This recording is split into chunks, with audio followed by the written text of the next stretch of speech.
Oi, gente, boa noite. Desculpa esse jeito meu aí, meio doido, meio bagunçado. Sei que meus cabelos tô cabeludo, tô barbudo.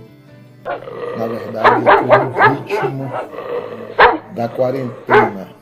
Tô aos poucos voltando ao período pré-histórico, né? Tô pensando em vender a minha casa e quem tiver aí uma caverna à venda ou para alugar, me procure. Vou deixar o meu telefone de contato, né? Porque estou me adaptando aí a essa nova rotina pré-histórica aí. E acredito que vocês provavelmente devem também estar tendo essa mesma sensação. Então, assim, agora deve estar melhor, né? Com certeza está meio, né? Voltamos ao século XX. E mesmo na pandemia a gente não pode de maneira nenhuma deixar que a gente retroceda, né? Nosso Deus é um Deus de eternidade e eternidade. E ele se renova a cada dia. E assim são aqueles que esperam no Senhor, são como águias, né? E como águias nós nos renovamos a cada dia. Então, hoje eu quero compartilhar um pouco a respeito da palavra de Deus, né? E nessa feita nós vamos falar sobre algo que é uma coisa que da natureza do ser humano, da natureza de todos nós, que é a busca incessante pela felicidade. Mas a felicidade que todos nós, como pessoas, como seres humanos, buscamos, é uma felicidade sempre baseado, né, em coisas que sejam materializados, né? Não é justamente, as pessoas não buscam aquela felicidade que ela nasce dentro de você e a pessoa não se satisfaz com essa felicidade, porque essa felicidade, na verdade, ela é real, ela já existe dentro de cada um de nós. É que nós, na verdade, não sabemos dar valor àquilo que tem valor verdadeiramente, né? Porque só estarmos vivos, estarmos com saúde e ver a nossa família bem, né? Isso já é um grande motivo de nós nos colocar na posição de pessoas felizes, né? Mas infelizmente as coisas não acontecem dessa maneira. E nessa busca incessante, as pessoas elas buscam meios e crenças e crédulos para que elas possam ter, como eu posso dizer, a esperança de conseguir alcançar essa tão almejada felicidade, né? Então tem pessoas que buscam aí dentro do candomblé, né? Como conseguir a sua felicidade, no esoterismo e, enfim, em vários segmentos religiosos, né? Assim também as pessoas, muitas pessoas buscam dentro do próprio cristianismo, né, uma forma de alcançar essa tão felicidade. E muitas pessoas pegam a própria palavra de Deus e tentam trazer ela ao seu próprio conceito moral, ou a sua própria intelectualidade de achar que pode usar a palavra de Deus para que as pessoas possam ser prósperas ou para que possam ser felizes. Felizes eu até concordo que as pessoas que realmente creem na palavra de Deus e que é um observador da palavra de Deus, ele vai notar que como ele não é só feliz, ele é hiper feliz em conhecer Deus, mas não é esta felicidade que o mundo quer proporcionar. E muitas vezes o que as religiões oferecem, usando a própria palavra de Deus, é essa felicidade, né, que o mundo busca, né, uma felicidade sem restrições. Então, por isso, hoje nós vemos aí um evangelho totalmente distorcido, onde as pessoas elas usam a palavra de Deus, né, na verdade, para como fonte de lucro, né, e isso, a fé das pessoas, ela acaba sendo vendida, é como se a fé das pessoas estivessem em uma vitrine, né, e aí o que acontece? As pessoas manipulam, né, na verdade, a mente das pessoas através da palavra de Deus, né? Mas a verdade de certa forma, às vezes, muitos cristãos e muitas pessoas ficam complexas pelo fato de crerem no Deus que todas as coisas pode, que é um Deus dono da prata, dono do ouro, e às vezes se pergunta por que, já que meu Deus é o dono da prata e é o dono do ouro, por que tantos problemas nós passamos? Nós não poderíamos viver uma vida repleta de felicidades, né? Poderíamos ter um bom casamento, poderíamos ter um bom emprego, poderíamos ter filhos excelentes, poderíamos ser bem-sucedidos em todas as áreas de nossa vida e deveríamos estar esbanjando saúde, né?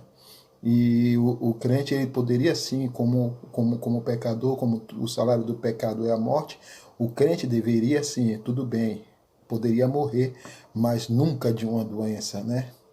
Ele deveria ser totalmente diferente. Então, essas perguntas permeiam na mente de muitos crentes e a pergunta é: por quê, né? Por que que acontecem essas coisas com o povo de Deus? Por que acontecem essas coisas com o servo de Deus?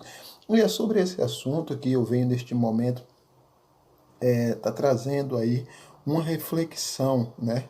Um pouco de reflexão acerca disso, trazendo à luz e explanando a palavra de Deus para que a gente possa compreender um pouco. Tá? Primeiro, eu quero falar com vocês acerca do que aconteceu no Jardim do Éden. Né? No Jardim do Éden, ali, quando Deus formou o jardim, depois dele ter realizado todas as coisas, e assim Deus formou o homem, né? E deu ao homem o fôlego de vida. Na verdade, ali o homem tornando-se um ser vivente, a imagem e a semelhança de Deus, né? Deus ele deu ao homem tudo que era necessário para que o homem pudesse sobreviver.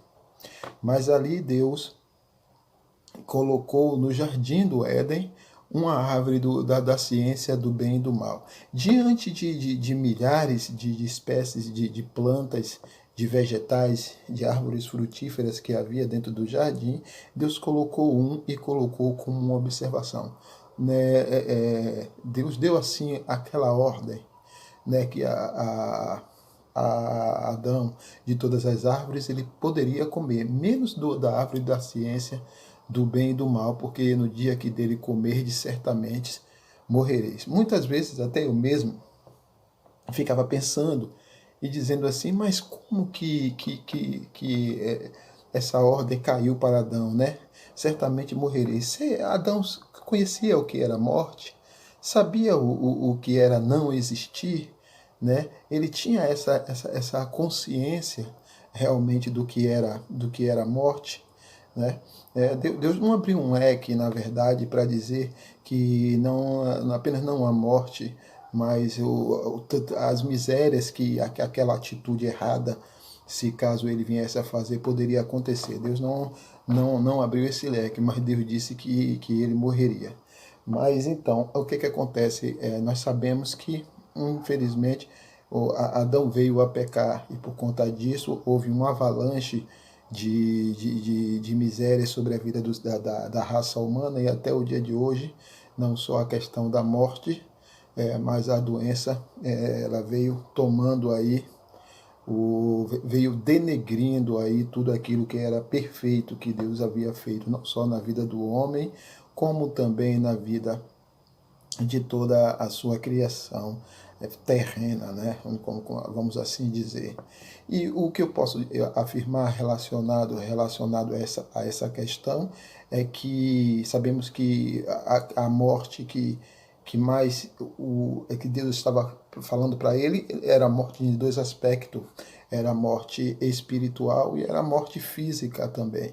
Adão, ao comer do fruto, ele não morreu instantaneamente, não morreu fisicamente, mas espiritualmente ele estava separando-se ele estava separando-se de Deus, né? Ele estava virando as costas para Deus, né? Ele estava buscando a sua própria independência. E a partir daquele momento, Deus não o abandonou. O amor de Deus pela humanidade continuou ainda sendo o mesmo, porém Deus ele ama o pecador, mas ele abomina o pecado, ele não compactua com o mal, né? E por isso Deus ele veio agindo com misericórdias ao longo de toda a trajetória do homem após o pecado, e isso até os dias atuais, né? E nessa feita, o X da questão, na verdade, era por que que Deus deixou aquela árvore no jardim? Né? Nós sabemos que só um momento que eu vou precisar dar uma baixada, porque deu uma queda de energia e voltou novamente, eu vou ter que dar uma baixada na TV. Só um momento, volto já. Os documentos para ela. Já me comprometi a entregar. Além do mais, eu vou hospedá-la aqui do... Então, voltando para falar com vocês ainda acerca disso, então, Deus ele não vai compactuar com o mal de maneira nenhuma, de forma nenhuma, Deus ele de maneira nenhuma ele vai compactuar com o mal.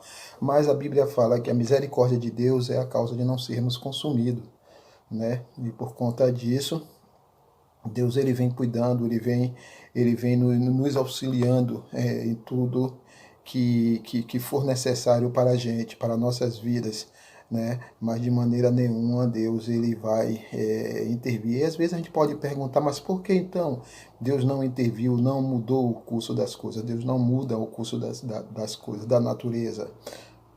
Se nós jogarmos uma pedra para o alto, nós teremos que nos limitar à lei da gravidade. Se jogarmos uma pedra para o alto, ela não ficará flutuando, ela vai cair novamente. Não sei onde, mas ela irá cair, porque Deus ele não interfere na lei da gravidade. Aquilo que Deus estabeleceu está estabelecido e ele não interfere de maneira nenhuma. Mas o X da questão é por que Deus deixou aquela árvore no jardim? Primeiro ponto. O segundo ponto que eu queria deixar com vocês era que, fazendo eu uma leitura nos livros do Antigo Testamento, eu estou aqui acompanhando o povo de Israel desde o momento em que José entrou no Egito ali, que se tornou governador, até o momento em que, após a morte de José, se levantou um faraó que não conhecia a José, e ali ele viu que o povo crescia, até porque também foi uma promessa que Deus fez a Abraão e a Isaac e a Jacó, e que os descendentes seriam numerosos como o grão de areia, e a verdade era que aquele povo não parava de crescer, não parava de crescer. E chegou a um ponto que isso chegou a preocupar o próprio faraó ali dentro do Egito, pelo fato de que eles pensavam em que o povo poderia um dia se rebelar e com isso aí criar aquela rebelião e tomar posse de todo o Egito e escravizar até o seu próprio povo. Então decidiu escravizar o povo e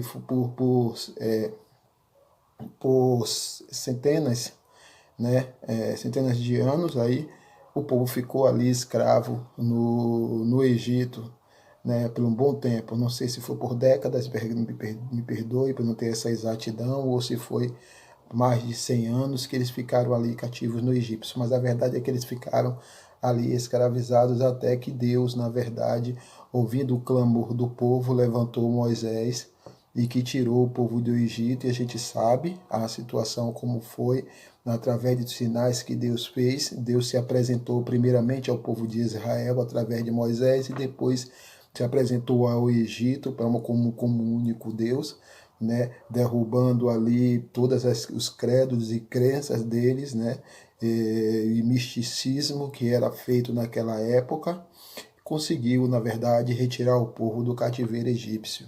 Muitas pessoas dizem que a trajetória do povo de Israel até a terra de Canaã, que era a terra prometida, que foi a terra prometida por Deus, era para ser cerca de máximo um dia, né, de caminhada, mas por conta da rebeldia do povo ficaram 40 anos. Eu não vou concordar e também nem vou discordar, porque quem sou eu? Eles são estudiosos, eles podem muito bem ter razão naquilo que está falando. Eu só sei dizer que para Deus não existe surpresa nenhuma. Deus sabia que seria aquele período que eles iriam passar, e Deus provavelmente já tinha tudo programado, já tinha uma programação para que fosse passado ali, na verdade, para aquele povo. E sabemos que nesses 40 anos Deus ele fez maravilhas no meio do povo. O deserto não é um local adequado para que a pessoa possa sobreviver. Não existe água, não existe alimentação, e Deus durante esses 40 anos alimentou aquele povo ali. Houve muita rebeldia do povo, né? Muitos ali perderam a vida, praticamente as pessoas, os adultos que saíram dali do Egito, todos morreram no deserto por conta da rebeldia para com Deus, né? E só 3, contando com Josué, foi que adentraram ali na terra prometida. Até o próprio Moisés, na verdade, até viu a terra prometida, né? Mas ele não pôde adentrar na terra prometida. E agora eu vou entrar em um outro tópico que está dentro do livro de Juízes, tá? No livro de Juízes, capítulo 3, eu vou dar uma olhada para você, com vocês, perdão, para a gente entender um pouco o porquê que eu estou levantando aí essa questão, tá? Só um pouco, Juízes, a gente vai entrar no capítulo 3 aqui, que está escrito do seguinte, capítulo 2, versículo 3, que diz o seguinte: pelo que também eu disse, não os expelirei de diante de vós, antes estarão as vossas ilhagas, e os seus deuses vos serão por laço. Só memorize, os seus deuses vos serão por laço. Nessa trajetória de Josué com o povo, que Josué foi o sucessor ali de Moisés, ali para liderar o povo de Israel à entrada de Canaã, o povo muito se corrompeu, né, nesse meio tempo.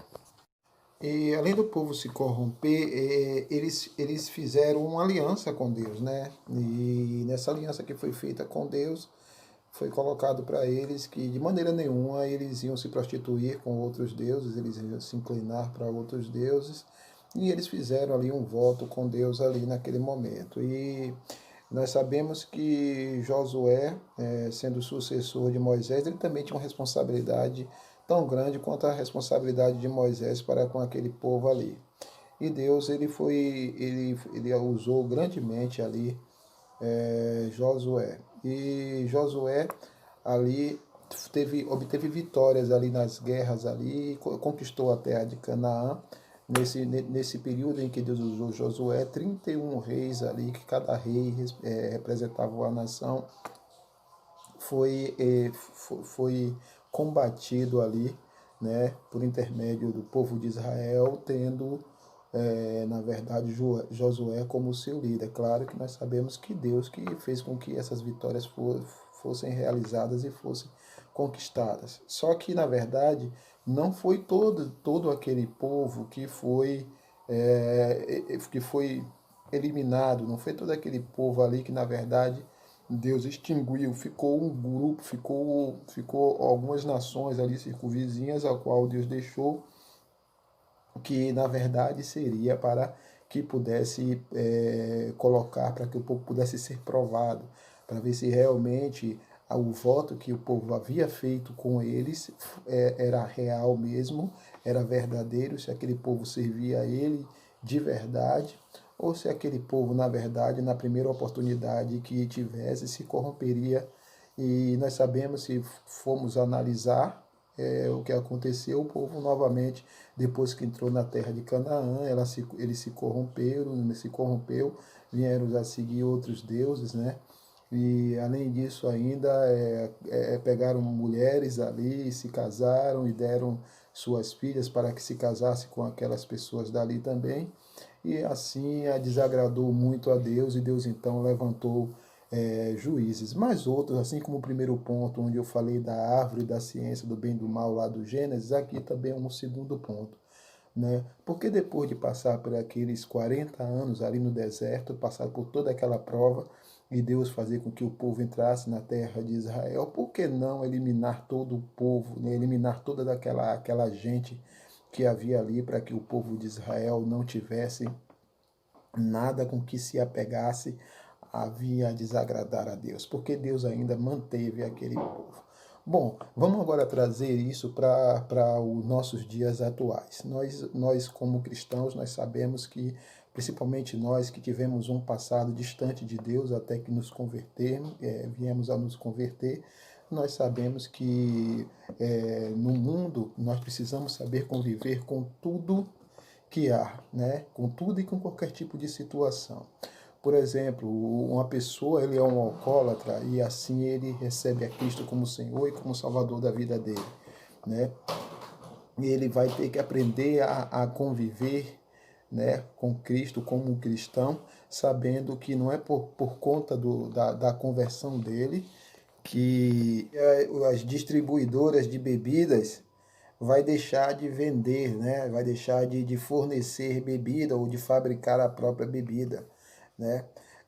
Vamos colocar outro exemplo, uma pessoa, ela era prostituta, na verdade, ela vivia, né, de vender o seu próprio corpo, e então ela tem um encontro com Cristo e ela se converte a Cristo, né? Não é porque ela se converteu a Cristo que, na verdade, todos os prostíbulos ou até mesmo a questão da prostituição será extinta do mundo, mas ela vai ter que aprender a conviver, na verdade, e frutificar uma vida cristã, mesmo sabendo que a prostituição ainda existe e que os prostíbulos ainda estão ativos. Assim eu posso te dar também inúmeros exemplos, como do bandido, como, né, como do assassino, né, como tem vários exemplos que eu posso citar para você. Então, nós precisamos aprender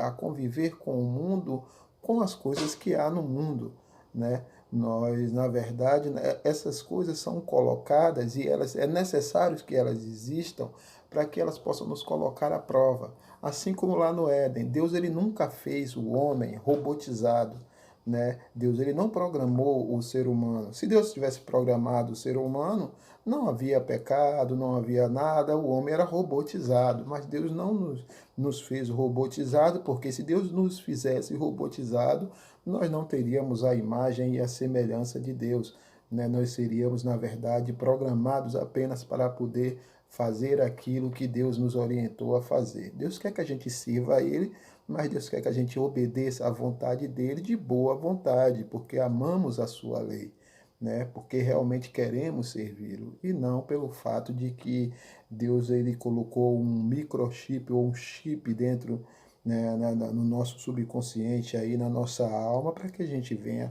obedecê-lo. Deus não quer isso. Então, por isso, no Jardim do Éden ali, Deus ele deixou aquela árvore ali plantada, né? E foi o homem que, pelo seu próprio livre-arbítrio, e livre-arbítrio ele só existe quando você tem opção. Se não houver opção, não existe o livre-arbítrio, né? E ali Deus deixou aquela árvore ali, porque ali o homem tinha uma opção em obedecer a Deus ou em desobedecer a Deus. E esse era o fruto, na verdade, proibido, né? Então, o fruto proibido era a desobediência a Deus, né? E assim também aconteceu ali no povo de Israel, ao entrar na terra de Canaã, onde Deus usou Josué, onde 31 reis, na verdade, que representava cada nação, morreu, o povo entrou na terra prometida, mas ali ficou alguns ali que na verdade tributavam ao povo de Israel, né? De certa maneira criou um certo vínculo, um certo laço com o povo. Deus não eliminou aquele povo para que servisse de laço, para que seus deuses servissem de laço, né? Não porque Deus queria laçar o povo, não é essa a ideia. Não, Deus estava colocando que era para o povo realmente, o povo ia adorar os deuses, aqueles deuses estranhos. Não, Deus colocou ali justamente para que o povo fosse provado e justamente para que a questão do livre-arbítrio fosse colocado em prática. É necessário que haja opção de escolha para o homem. Estamos aqui assim, dessa maneira, estamos aqui para ser provados. Não adianta eu dizer que sou seu amigo e não ter como provar a minha amizade para com você. É necessário que eu prove para você que eu sou teu amigo. É necessário que aconteça circunstâncias, aconteça situação para que o amigo verdadeiro apareça ou também para que o inimigo também venha a aparecer, para que a gente possa saber fazer uma separação entre o joio e o trigo, e entre aquelas pessoas que servem a Deus e aquelas pessoas que não servem. Então, a verdadeira felicidade realmente consiste nisso. Consiste em você perseverar, na verdade, em satisfazer a vontade de Deus e sentir felicidade, sentir prazer, né, em obedecer a Deus. Essa questão de você ser bem-sucedido, essa questão de você materializar a sua felicidade, você pode até conseguir ter coisas boas na vida, você pode conseguir ter um bom emprego, você pode conseguir ter uma boa casa, você pode conseguir ter uma boa família, você pode conseguir ter bons amigos, você pode conseguir tudo que você queira materializar na sua vida, você pode até conseguir. Mas se você, na verdade, não tiver, né, Deus na sua vida, esse vazio nunca será preenchido. E se esse vazio que há dentro de você não for preenchido, com certeza você não adquiriu a felicidade. Por isso muitas pessoas entram em depressão, por isso muitas pessoas se suicidam, tiram suas próprias vidas, justamente por isso, porque esse espaço que estava vazio, que está vazio, ele não foi preenchido e ele só é preenchido quando nós entendemos que há uma necessidade de receber a Cristo como Senhor e Salvador de nossas vidas e deixar que o Espírito Santo de Deus habita em nós. Né? Em 1 Coríntios, capítulo 6, versículo 12, o apóstolo Paulo ele diz o seguinte, que todas as coisas me são lícitas, mas nem tudo convém. Né? O livre-arbítrio é esse, né? Todas as coisas é lícita, mas se você é uma pessoa que teme a Deus, você sabe que nem tudo convém. Você como crente, você pode fazer tudo que uma pessoa descrente faz. Porém, você tem que entender que todas as coisas são lícitas, mas se você é um cristão, nem tudo convém, né? E Jesus Cristo também, ele é categórico lá no capítulo de João 16, versículo 33, ele disse que no mundo nós teríamos aflições, seríamos afligidos no mundo, né? E quando nós falamos acerca da aflição não é nada agradável. Quando fala assim aflição, a gente entende que vem de afligir, e afligir algo que nos aflige, algo que nos traz dor. E aquilo que nos traz dor, com certeza não é bom. Então ele disse que no mundo nós teremos aflição, mas ele disse até para nos animar que eu venci o mundo, assim Jesus Cristo diz, né? Então, se ele venceu por nós, em Cristo nós somos mais do que vencedores, né? E o apóstolo Paulo, ele passou mais ou menos por uma situação como essa, depois de uma grande revelação acerca da palavra de Deus. Ele diz que um mensageiro de Satanás o esbofeteou, né, para que ele não viesse a se vangloriar, né? E ele orou por 3 vezes a Deus para que Deus retirasse aquele espinho, e Deus não retirou, né? Aquele espinho ali ficou como algo que estava colocando ele à prova, mas Jesus Cristo Deus através de Jesus Cristo disse a ele que a minha graça te basta, porque o meu poder se aperfeiçoa na fraqueza, né? Então é assim, quando estamos fracos, estamos fortes, tá? Então essa é a nossa felicidade. E Deus, o que ele tem preparado, Deus realmente ele é o dono da prata, ele é o dono do ouro, né? Mas ele não vai impedir que as mesmas coisas que nós viemos a passar, que os mesmos sofrimentos que nós passamos, né, ou que as pessoas passam, nós vamos passar. Porém, nós não estamos só. Deus está conosco. Jesus Cristo é o nosso Deus presente, é o nosso socorro presente no momento da angústia, tá bom? Então, que seja feliz com aquilo que Deus colocou para você ser feliz. Se for um bom emprego, se for uma boa família, né? Se for bons amigos, e se também não for, seja feliz, né? Se for um prato cheio, seja feliz. Se for um prato raso, seja feliz também, tá? Agradeça, aprenda a agradecer a Deus, porque na verdade aí é onde está o segredo da felicidade. E a cada dia você vai conseguir contemplar o milagre de Deus. Abra os olhos espirituais, contemple o milagre de Deus em sua vida a cada momento, e aí sim você será feliz. Esse é o devocional de hoje. Um beijo no coração de vocês, tá bom? Que Deus abençoe a vida de cada um de vocês.